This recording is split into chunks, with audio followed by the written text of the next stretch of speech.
नमस्कार, आप सभी का स्वागत करता हूं टेक्स्ट बुक बैंकिंग के इस यूट्यूब चैनल पे। ईसीजीसी पीओ एग्जामिनेशन होने वाला है आप सभी का 16 नवंबर को और इस एग्जामिनेशन की तैयारियां लगभग आप सभी की कंप्लीट हो चुकी हैं।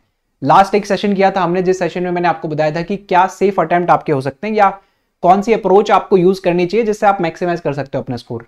सो वो अगर आपने नहीं देखा है तो आप जरूर से जरूर देख लीजिएगा, है ना। कल ही हुआ है वो सेशन, तो चैनल पे आपको मिल जाएगा और चेक करो एक बार। मैंने कोई नंबर नहीं बताया उसमें, एक बहुत अच्छी अप्रोच बताई है, एक बहुत अच्छा प्लान डिस्कस किया, जिस प्लान के साथ में अगर आप रहते हो तो आप अच्छे से स्कोर कर जाओगे। काफी अच्छा है ना, जितना घर पे स्कोर करते हो ना उससे काफी अच्छा स्कोर कर जाओगे।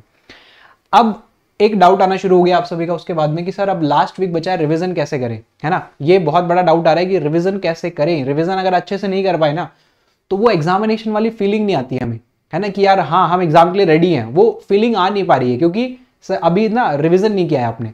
तो एक बार पूरा सिलेबस आपने कर लिया होगा, प्रैक्टिस आपने कर ली होगी, बट स्टिल वो सेल्फ डाउट हमेशा रहता है कि यार वो कौन सी चीज में मिस कर रहा हूं जिससे मुझे कॉन्फिडेंस नहीं आ रहा। एक बार ऐसे पूरा रिवीजन हो जाए ना, सारे के सारे सिलेबस को देख लूं, एग्जामिनेशन को देख लूं, तो मैं फुल्ली प्रिपेयर्ड मान सकता हूं खुद को कि हाँ भाई अब मैं रेडी हूं एग्जाम के लिए और अब मैं जाके एग्जाम देने वाला हूं। तो कौन से टॉपिक्स करूं, क्या क्या करूं, वो सारा कुछ आपके मन में चल रहा होगा। तो वो सारे डाउट्स आपके मैं क्लियर कर दूंगा। ये सेशन को कंप्लीट देख लेना, जैसे लास्ट सेशन में कंप्लीट किए थे आपके डाउट्स वैसे ही। पहली चीज, आपको पढ़ना कुछ नहीं अब, है ना। आपको नई चीजें सीखनी हो या आपको पूरा का पूरा सिलेबस वापस से रिवाइज करना है, नहीं करना है, ऐसा कुछ नहीं करना है आपको, है ना। कई बार रिवीजन का नाम सुनते ही बच्चे क्या अगर स्टार्ट कर देते हैं कि पूरा सिलेबस नोट डाउन करते हैं और नोट डाउन करके टॉपिक वाइज रिवीजन करना शुरू कर देते हैं, विच इज टोटली रॉन्ग। आप ये देखो ना आपके पास में कितना समय बचा है एग्जामिनेशन का। बहुत समय तो है नहीं कि भाई 2 महीने होते या 1 महीना होता है एग्जाम के लिए, उस मोमेंट पे वो कर सकते हो। लेकिन अभी जो आपके पास में समय है बहुत लिमिटेड समय है और अब आपको ना सिर्फ 2 काम करने, है ना। दोनों काम आपके साथ में डिस्कस कर रहा हूं। ये अगर आप कर लेते हो तो एग्जामिनेशन में अच्छा परफॉर्मेंस निकल के आएगा, डेफिनेटली निकल के आएगा और पूरे कॉन्फिडेंस के साथ जाओगे आप एग्जामिनेशन में। कौन से 2 काम है सर? चलिए स्टार्ट करते हैं और समझते हैं कि फाइनल रिवीजन या मैं कहूं कि कौन से 2 ऐसे एक्शन हैं जो आपको अगले कुछ दिनों तक करने चाहिए जिससे आपको रिजल्ट जो है वो बेस्ट मिले, आउटपुट आपका अच्छा निकल के आए। अभी देखो लड़ाई फाइट सिर्फ और सिर्फ इस चीज की है कि जो चीजें सीख ली ना आपने उसको कैसे मैं बाहर वहां पे जाके निकाल के आ सकता हूं, कैसे डिलीवर कर सकता हूं वहां तक। इसी चीज की फाइट है और कुछ नहीं। अब तो सबसे पहले आपको करना है सेल्फ एनालिसिस। मुझे पता है ये काफी सारे स्टूडेंट्स नहीं करते हैं। सर करते तो हैं, मॉक लगाते हैं ना हम, उसमें एनालिसिस करते तो हैं।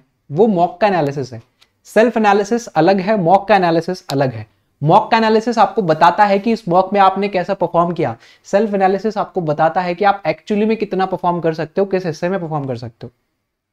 तो अब अगला जो समय बचा है, बहुत समय नहीं है आपके पास में, लिमिटेड आपके पास में टाइम है ना। और लिमिटेड टाइम में सब्जेक्ट 5 है, तो मान लीजिए आपको जीए सेक्शन में टाइम देना है, कंप्यूटर में टाइम देना है, रिवीजन करना है, ऑल गुड, वो करो आप।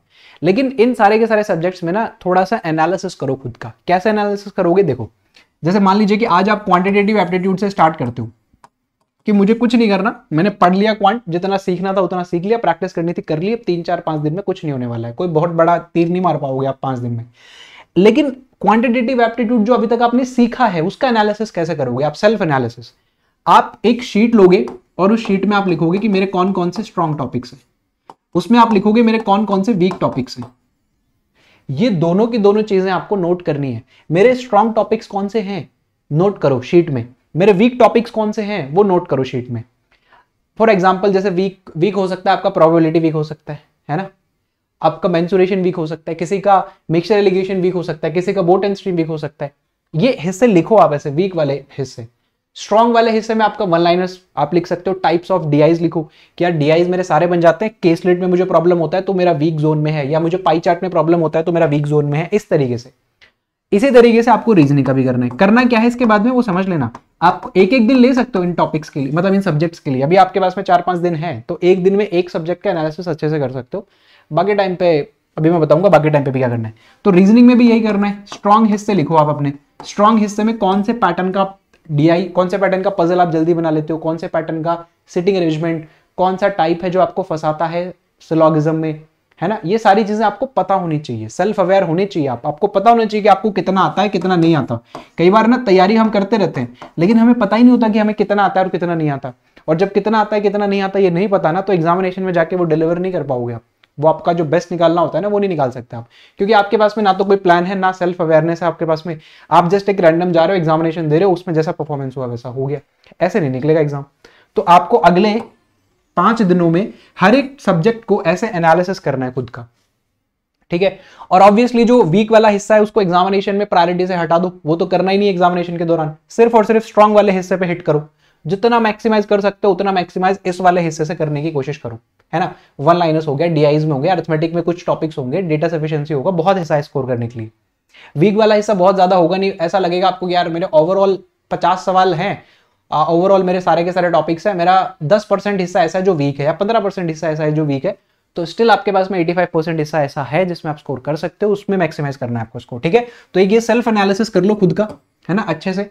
और सेल्फ एनालिसिस कर लिया आपने, है ना, सेल्फ एनालिसिस आपने कर लिया, आपको पता चल गया कि हाँ मेरा क्वांट में ये स्ट्रांग है, ये वीक है, रीजनिंग में ये वाला हिस्सा स्ट्रांग है, ये वाला हिस्सा वीक है, कंप्यूटर में और रीजनिंग में, उसमें कंप्यूटर में और जे में तो आपका प्रैक्टिस चल रहा होगा अभी रिवीजन वाला, इसके साथ में इंग्लिश में मेरा वोकैबुलरी वाला गड़बड़ है, आरसी वाला गड़बड़ है, जो भी आपके पास में है वीक और स्ट्रांग वाला, वो हिस्सा आपको नोट करना है। आप कहोगे कर लिया, है ना, अब आप कहोगे सर कर लिया, अब क्या करें, पता चल गया हमें कि हमारे पास में ये स्ट्रांग है, ये वीक है, तो स्ट्रांग वाले को एग्जामिनेशन में पहले अटेम्प्ट कर देना, वीक वाले को बाद में कर लेना या छोड़ देना, कोई फर्क नहीं पड़ता। लेकिन ये जो सारा काम किया है ना आपने, इस काम की प्रैक्टिस करनी पड़ेगी, है ना, इस काम को आपको एक बार टेस्ट करना पड़ेगा, और इस काम को टेस्ट करना पड़ेगा आपको मॉक टेस्ट में। जैसे अभी आपने पूरा का पूरा एनालिसिस कर लिया खुद का, अब आपको लगेगा कि हाँ भाई ये वाला हिस्सा मेरा स्ट्रांग है, ये वाला वीक है, मुझे पता चल गया, अब एक बार ट्राई तो करके देखो मॉक में। तो जो सेकंड आपको काम करना है ना, वो आपको टेस्ट करने हैं अपने प्लान्स। आपके पास में 2 प्लान्स होंगे कि प्लान ए के अकॉर्डिंग मेरा पेपर आएगा तो मैं ऐसे ऐसे रिस्पॉन्ड करने वाला हूं, ये मेरा सीक्वेंस रहेगा एग्जामिनेशन में।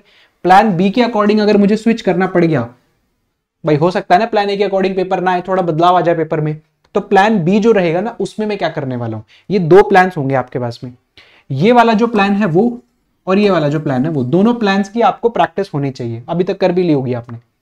तो जो स्ट्रांग वाला हिस्सा है, वीक वाला हिस्सा है, उसमें आपको पता चलेगा कि क्वांट में मेरा ये हिस्सा स्ट्रांग है, तो अब आप प्लान ए के अकॉर्डिंग आपका एग्जाम आ गया, लेट सपोज प्लान ए के अकॉर्डिंग आपका एग्जाम आ गया, मॉक टेस्ट भी आपका प्लान ए के अकॉर्डिंग आ गया, तो उस मॉक टेस्ट में आपके प्लान के अकॉर्डिंग वो पूरा का पूरा सेक्शन अटेम्प्ट करने की कोशिश करनी है।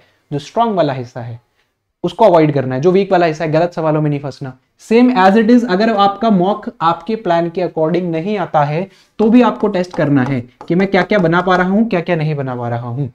2 से 3 मॉक काफी होंगे, है ना। फुल लेंथ की अगर आप 3 मॉक भी लगा लेते हो ना, 3 मॉक लगा लेना, 3 मॉक लगाने के बाद में आपको कंप्लीट अंदाजा हो जाएगा कि हाँ भाई मैं कहां स्टैंड कर रहा हूं, क्या कुछ मेरा है, और अब मैं रेडी हूं एग्जाम के लिए। मैंने सब कुछ पढ़ लिया, रिवाइज कर लिया था, सेल्फ एनालिसिस कर लिया, मॉक एनालिसिस कर लिया, 1-2 जो प्लान थे उनको एग्जीक्यूट करने की कोशिश कर ली, टोटली रेडी। बस इसके अलावा कुछ करने की जरूरत नहीं है अगले 4-5 दिनों में। सिर्फ और सिर्फ जीएस सेक्शन को रिवाइज करो और उसके साथ में कंप्यूटर की प्रैक्टिस कर लो। बस जीएस सेक्शन को रिवाइज कर सकते हो, कंप्यूटर के जो क्विजेस हैं वो लगा सकते हो। ये सारी की सारी चीजें आपको हेल्प करेंगे आपके एग्जामिनेशन की प्रिपरेशन में, ठीक है। तो ये 2 काम करने हैं आपको बस। पूरा सिलेबस लेकिन नहीं बैठ जाना कि मैं पूरा का पूरा रिवाइज कर रहा हूं, ये टॉपिक ये टॉपिक ये टॉपिक ये टॉपिक। 5 दिन 4 दिन बचे हैं, इसमें कुछ नहीं होने वाला है। ये ज्यादा हेल्पफुल रहेगा उससे कि जितना आपको आता है उसमें खुद का टेस्ट किया, सेल्फ एनालिसिस किया, उस सेल्फ एनालिसिस को मॉक टेस्ट में उतारा, डिलीवर करने की कोशिश की, प्लान ए प्लान बी के अकॉर्डिंग हमने एग्जीक्यूट करने की कोशिश की हमारे प्लान्स, वो दोनों प्लान से प्रैक्टिस होगी। अब रेडी है सर एग्जामिनेशन, अब कैसा ही आ जाए पेपर, हमें पता है कि कैसे रिस्पॉन्ड करना है, सीक्वेंस आपको पता ही है कैसे अटेम्प्ट करना है। क्वांट सेक्शन पहले 1 लाइनर्स खत्म करना है, फिर डीआईज पे जाना है, फिर अरिथमेटिक पे जाना है, लास्ट क्लास में मैंने बता दिया था, ठीक है। तो इतना रखिएगा, मेरी तरफ से ऑल द वेरी बेस्ट आपको आपके एग्जामिनेशन के लिए। तैयारी आप सभी ने काफी अच्छी की है, तो आप सभी को आपकी तैयारी के अकॉर्डिंग और आपकी मेहनत के अकॉर्डिंग रिजल्ट भी देखने को मिलेगा। मेरी तरफ से, टेक्स्ट बुक की पूरी टीम की तरफ से आपको ऑल द वेरी बेस्ट इस एग्जामिनेशन के लिए, ECGC PO एग्जामिनेशन के लिए जो 16 तारीख को आपका होने वाला है। इस एग्जामिनेशन का एनालिसिस भी करेंगे, तो चैनल के साथ में जुड़े हुए रहना। और कोई भी डाउट है आपके मन में और तो कमेंट सेक्शन में आप पूछ सकते हो, फ्री हो, कमेंट सेक्शन ओपन है आप सभी के लिए, तो अपने अपने डाउट्स आप ड्रॉप कर सकते हो। बाकी मैं कोशिश करूंगा कि आपके अगर स्टिल कोई डाउट है आपके मन में, तो मैं आपके साथ में कमेंट सेक्शन में आपके कमेंट्स जो होंगे ना उसमें डिस्कशन कर लूंगा, ठीक है। सेशन को लाइक जरूर से जरूर कर दीजिएगा और शेयर भी कर देना अपने सभी दोस्तों के साथ में। तो मिलते हैं नेक्स्ट सेशन में, थैंक यू।